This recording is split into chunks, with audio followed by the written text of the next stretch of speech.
Hello everyone, welcome to my channel and to your reading. चलिए आपकी reading start करते हैं। देखेंगे हु इज़ वॉचिंग यू, और ये कलेक्टिव रीडिंग होगी सबके लिए। ओके, क्योंकि ज़्यादा टाइम नहीं है मेरे पास अभी, इसलिए मैंने सोचा एक कलेक्टिव रीडिंग कर लेते हैं। हु इज़ वॉचिंग यू, आपके ऊपर कौन नज़र रखे हुए। ये कोई भी हो सकते हैं, ज़रूरी नहीं है लव इंटरेस्ट ही हो आपके लिए। Okay, so let's start your reading guys. चलिए स्टार्ट करते हैं आपकी रीडिंग। देखते हैं who is watching you, who is watching you. Okay, so we have 3 of wands. आपको थोड़ा पेशेंस रखना पड़ेगा जब तक मैं शफल कर रही हूँ, तब तक के लिए। Okay, we have hierophant card. ये कार्ड मैं नहीं लूँगी। Okay, and who is watching my viewers, कौन नज़र रखे हुए है। एक हिंट, क्लू।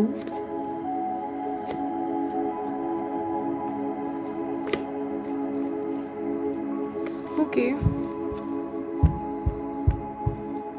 आपको टाइम स्टैम्प्स भी मैं दे दूँगी अगर ऐसा है तो।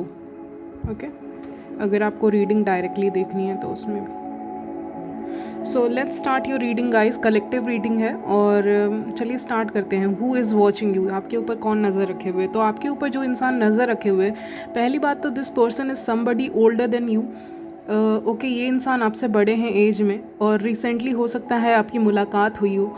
इवन मुझे आपके लिए 3 नंबर बहुत प्रोमिनेंट दिख रहा है, 33। इनकी एज 33 हो सकती है, या फिर ये अभी अपने 33 ईयर्स के एज में हो सकते हैं। ओके, ये जो भी इंसान है इनकी एज हो सकता है 33 हो, पता नहीं, बहुत स्ट्रांगली आया, ज़रूरी नहीं है। या इनके नंबर कुछ तो है जो 3 से रिलेटेड है, या फिर 3 बजे आपकी बातें होती हैं, या फिर पता नहीं, ये 3 बजे आपको मिस करते हैं फॉर सम रीज़न, या 3 बजे का कुछ ना कुछ टाइमिंग है। मे बी आपके वर्क प्लेस का एंडिंग का टाइमिंग 3 बजे हो सकता है, 3 से 5 बजे हो सकता है। तो अगर ये टाइमिंग वाला चीज़ आपसे रेजोनेट कर रहा है कि 3 बजे आपकी कहीं से छुट्टी होती है वर्क प्लेस से, या फिर आपकी 5 बजे छुट्टी होती है, तो ये रीडिंग आप ही के लिए है। क्योंकि मुझे लग रहा है 3 और 5 का कुछ ना कुछ कॉम्बिनेशन है जो इस पर्सन के तरफ आपको लेकर जाएगा, या आपका इंट्यूशन आपको गाइड कर देगा। आपको तुरंत क्लिक हो जाएगा आपके दिमाग में कि क्या कहना चाह रही हूँ मैं। ओके,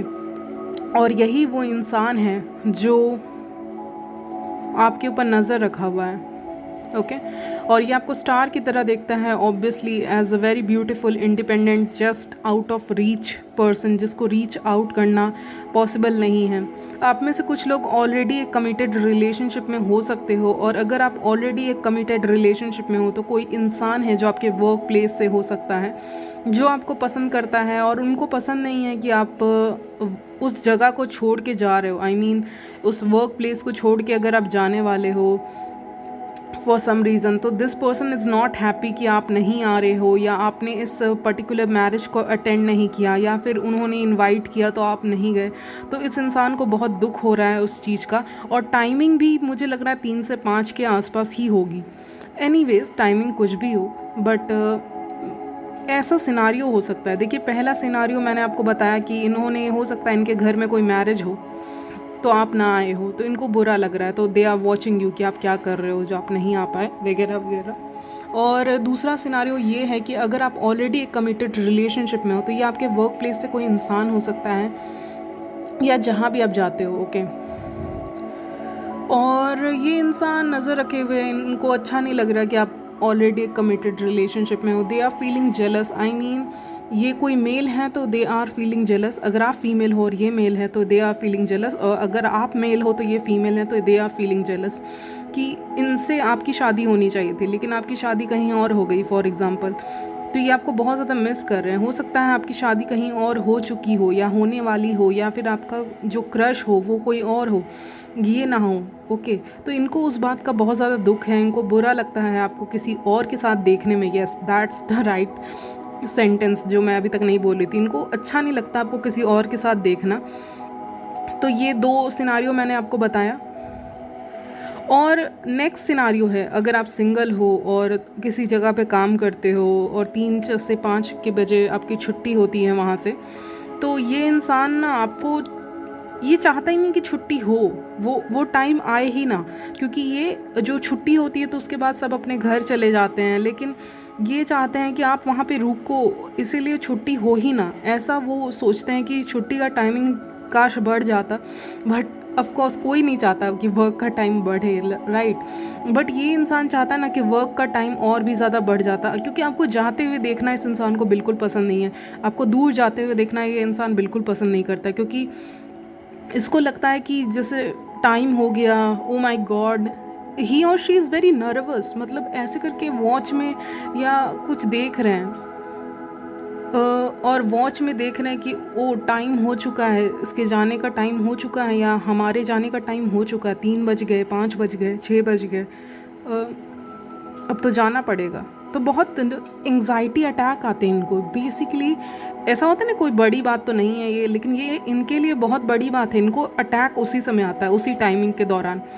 इनको अजीब सा लगता है कि oh she is living, oh he is living, so यानी उस प्लेस को छोड़ के जा रहा है, तो इसीलिए।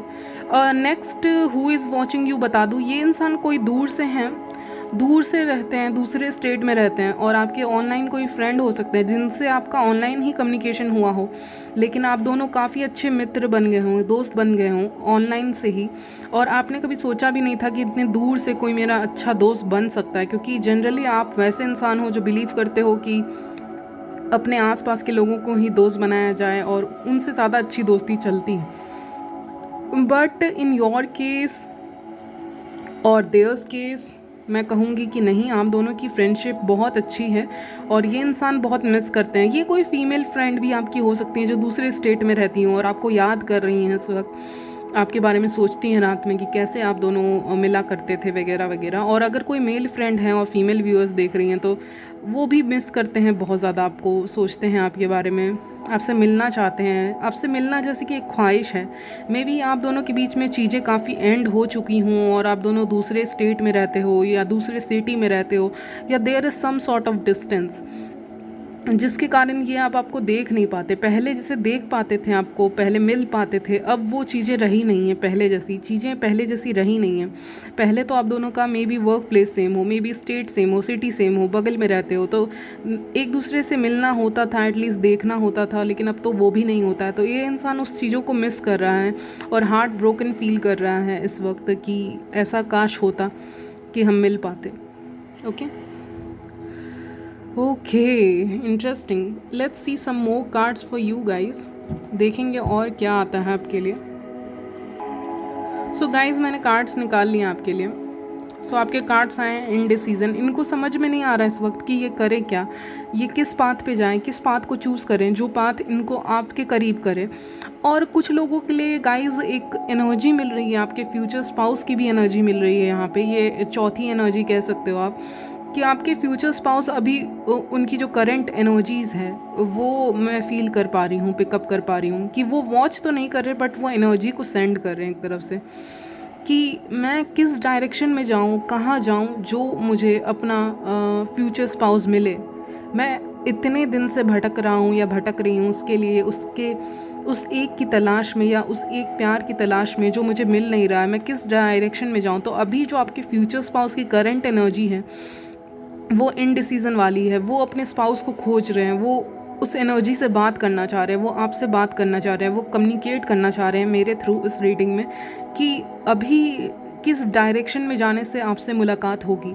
उनके पास रास्ते तो बहुत हैं बट ऐसा कोई रास्ता वो यूनिवर्स से मांग रहे हैं जो ऐसा दरवाज़ा खुले, the garden and the gate, ऐसा दरवाज़ा खुले जो आप तक जाए, आपके दिल तक जाए, और आपके दिल में घुसने का कोई ना कोई तो उपाय वो खोज रहे हैं, रास्ता खोज रहे हैं। वो यूनिवर्स से प्रे कर रहे हैं दिन और रात कि मुझे एक रास्ता दिखाओ, मुझे एक पाथ दिखाओ, मुझे वो शहर दिखाओ जहाँ पे मेरा स्पाउस रहता है, क्योंकि मैं उससे मिलने के लिए बहुत ही ज़्यादा बेताब हूँ और मिलना चाहता हूँ या चाहती हूँ। मुझे वो घर भी देखना है जहाँ वो रहते होंगे। वो हर चीज़ को इमेजिन कर रहे हैं, एक इमेजिनरी वर्ल्ड में है इस समय। वो जानते हैं कि आपका दिल बहुत बड़ा है, पता नहीं एनर्जेटिक लेवल पे वो फील करते हैं कि you are such a kind hearted loving person, और वो आपसे मिलने के लिए बहुत ही ज़्यादा बेकरार हैं। ये उनकी करंट एनर्जीज़ मुझे फील हो रही हैं आज की रीडिंग में। और स्ट्रेंज बट ये पर्सन वॉच तो नहीं कर पा रहा है आपको, लेकिन और अगर आपको रियल लाइफ में जानता है और वॉच कर रहा है तो अलग ही बात है, लेकिन सबके साथ रेजोनेट नहीं होगा। एनर्जीज़ पिकअप कर रही हूँ कि वो एनर्जीज़ आपकी तरफ भेज रहे हैं, आपको खोज रहे हैं बेसिकली कि आप कहाँ हो।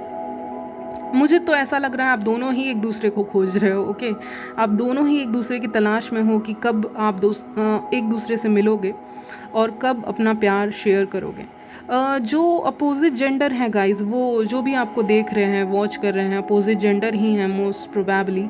तो वो सोचते हैं कि आपके जैसा खूबसूरत इंसान उन्होंने नहीं देखा, पहली चीज़। दूसरा, आपका दिल बहुत बड़ा है, you are very emotional person, giving person, loving person. तो आपके साथ आप वो इंसान हो जिसके साथ प्यार किया जा सकता है।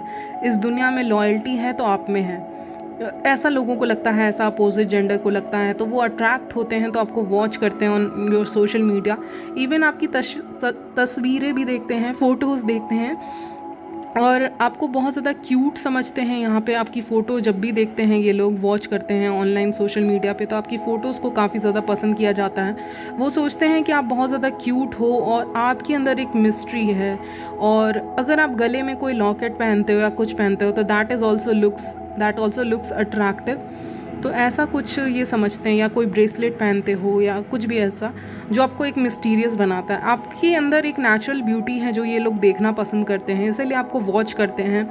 और yes, wait a minute guys.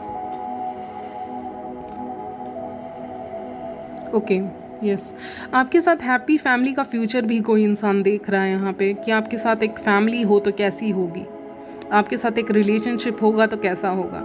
इस इंसान के साथ आपका कुछ ना कुछ कनेक्शन, या फिर आप मिले हो फैमिली फ्रेंड्स के थ्रू, या कहीं ना कहीं आपने इसको देखा हो और ये आपके साथ फैमिली का फ्यूचर भी देख रहा है। ओके, और विक्ट्री समझता है, आपको समझता है कि अगर आपको पा लिया तो विक्ट्री होगी, जीत होगी इनके लाइफ में। रिसेंटली अगर आपके आसपास में कोई भी रीजन में बारिश हुई है, पता नहीं मुझे क्यों सुनाई दे रहा है बारिश हुई है, तो ये इंसान उस जगह से भी हो सकते हैं जहाँ बारिश हुई हो, या बारिश हो रही हो, या इनको रेनबो दिखा हो रिसेंटली, तो ये वो इंसान भी हो सकते हैं।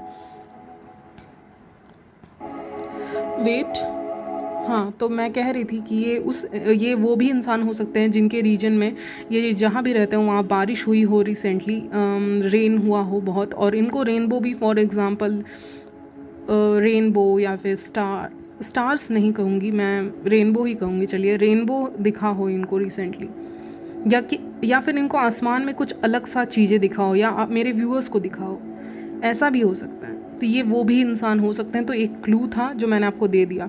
Now let's see some more thing about this person. मैं इनिशियल्स भी आपको बताऊंगी जल्दी ही। Express your love, so you definitely if this person is in love with you and they want to express their feelings, यानी कि सब कोई तो नहीं, कुछ लोगों को आपके ऊपर क्रश है इसलिए वो देखते हैं, किसी को आपकी तस्वीर अच्छी लगती है तो देखते हैं, कुछ लोग सीरियस हो भी सकते हैं, नहीं भी हो सकते हैं। तो ये एक्सप्रेस करना चाहते हैं, आपके साथ बातें करना चाहते हैं, घंटों बातें करना चाहते हैं। ये वो भी इंसान हो सकते हैं कि जब आप फ़ोन कट करने जा रहे होगे तो ये कन्वर्सेशन को और भी बढ़ा देते होंगे, ज़्यादा कर देते होंगे। जैसे कि for example you are telling them goodbye, okay bye, not goodbye, bye, I have some work, तो ये उस टॉपिक को घुमा के आपसे दूसरा क्वेश्चन पूछ देते होंगे ताकि आप दोनों का कन्वर्सेशन आगे बढ़े। आप समझ रहे हो मैं क्या कह रही हूँ? यानी कि आप दोनों अगर फॉर एग्जांपल चैटिंग कर रहे हो या कॉल पे बात कर रहे हो, तो ये इंसान कुछ ना कुछ टॉपिक ले आता होगा जिससे आपका ध्यान भटक जाए और आप फ़ोन ना रख पाओ और ये कन्वर्सेशन आगे बढ़ता जाए। So this person is very smart. ये आपका अच्छा से टाइम वाइम लेगा और आपसे बात कंटिन्यूसली करने के लिए, बात बढ़ाने के लिए 2-3 टॉपिक और डाल देगा ताकि आप कंफ्यूज हो जाओ कि आपको जाना था किसी काम के लिए। ओके, तो हार्ट टू हार्ट कन्वर्सेशन यहाँ पे चल रहा है on it is safe for you to love. So अगर आपके लाइफ में कोई ऐसा इंसान है देन यूनिवर्स कह रहे हैं it is safe for you to love. We have wedding and soulmate, so definitely some of you are going to meet your soulmate. Okay, and wedding आया है तो for very few of you, अगर आप उस age में हो when you are waiting for marriage और commitment, definitely wish come true होगा। आपका जो मैरिज होगा बिल्कुल विश कम ट्रू की तरह होगा, एक ड्रीम की तरह होगा आपका मैरिज। ओके, तो that person is coming towards you और that person is watching you. ये भी कह सकते हैं वो आपको देख रहे हैं, आपके लाइफ में इस वक्त हैं कहीं ना कहीं, आपसे कोई ना कोई डोर से वो जुड़े हुए हैं, कोई ना कोई कनेक्शन है। Okay, so this is your reading guys, and I will see you in my next video. तब तक के लिए बाय, टेक केयर.